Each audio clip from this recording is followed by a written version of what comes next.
ராணிப்பேட்டை மாவட்டத்தில் நெமிலி வட்டாரத்தில் திருமால்பூர் என்ற ஊரில் உள்ள இளைஞர்களுக்கும் நெல்வாய் என்ற ஊரில் உள்ள இளைஞர்களுக்கும் ஏற்பட்ட மோதல் தற்போது பாட்டாளி மக்கள் கட்சி உண்மைக்கு புறம்பாக பத்திரிகையாளர் சந்திப்பினை நடத்தி கொண்டிருக்கின்றது. அந்த சம்பவம் பாட்டாளி மக்கள் கட்சியை சார்ந்த கோனார் சமூகத்தை சார்ந்த இளைஞர்களும் வன்னியர் சமூகத்து இளைஞர்களும் குடிபோதையில் பறையர் சமூகத்து இளைஞரை மக்கள் தேச கட்சியினுடைய மாணவரணி மாவட்ட பொறுப்பாளரை தாக்குதலில் ஈடுபட்டார்கள்.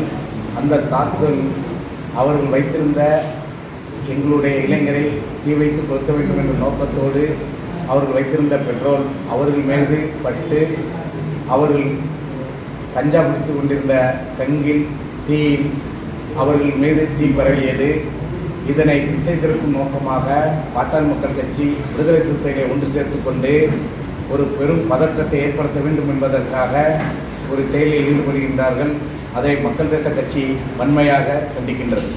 இரு தரப்பிலும் புகார் மனுக்கள் பெறப்பட்டுள்ளது.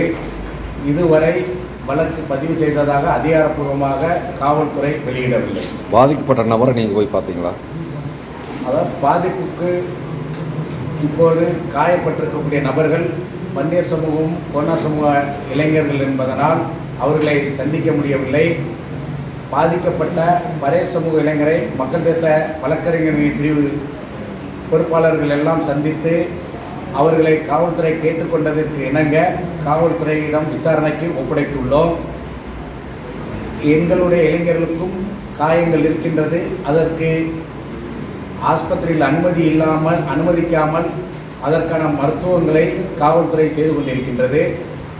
இந்த வழக்கினை பாட்டாளி மக்கள் கட்சியும் விடுதலை சிறுத்தைகளும் வேறு மாதிரி திசை திருப்பதால் காவல்துறை நேர்மையான நடவடிக்கைக்கு அவர்களுடைய விசாரணை தொடர்ந்து நடைபெற்றுக் கொண்டிருக்கின்றது.